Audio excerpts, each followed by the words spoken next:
Hi everybody, my name is Franklin and this is my presentation for discussion 7, defining our final project.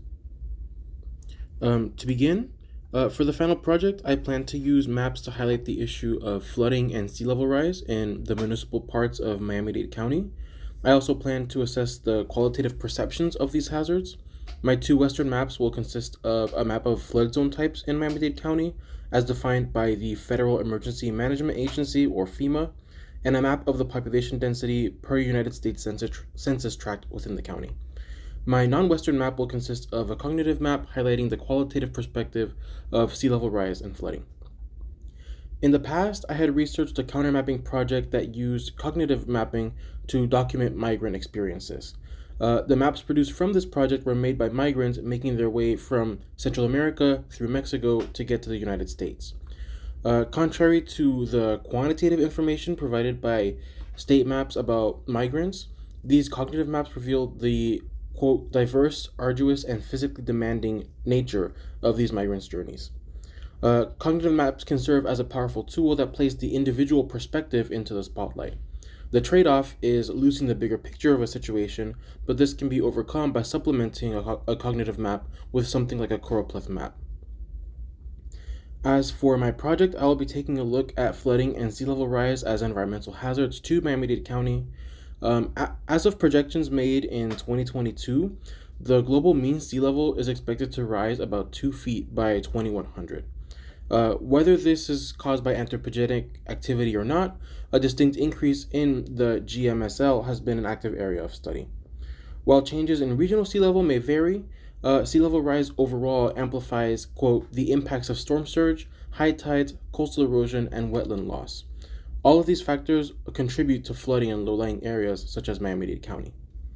The population of the county totals about 2.6 million people, so this not only spells disaster for things like property damage, but also for water resources, including the Everglades and the Biscayne Aquifer.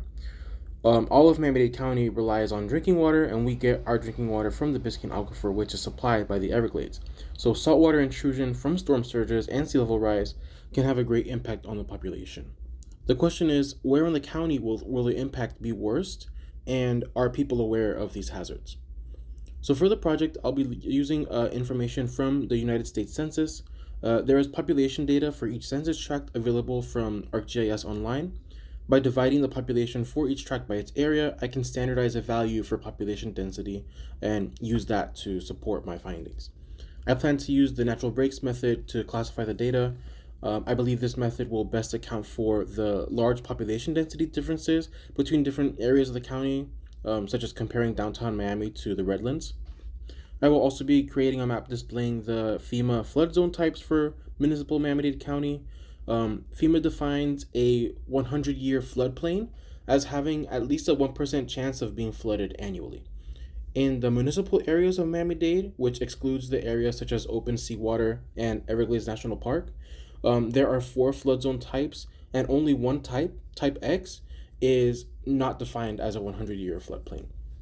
So it will be interesting to see what the relationship is between the most densely populated areas of the county and their relative risk of flooding according to these flood zone types. For the non-Western map in this project, I plan to recruit a resident of Miami-Dade, likely somebody I know, to create a cognitive map showing their perception of the risk of flooding and sea level rise to the county. If I had more time to conduct a more thorough project, I would likely try to recruit multiple people from across the county, but I will have to work with just one.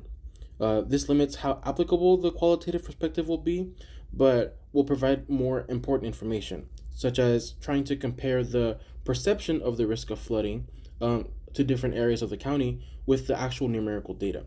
So I can pose a question like, how do residents' perceptions of flood risk to Miami-Dade compare to the actual risk, to gauge how well the perception matches the real data?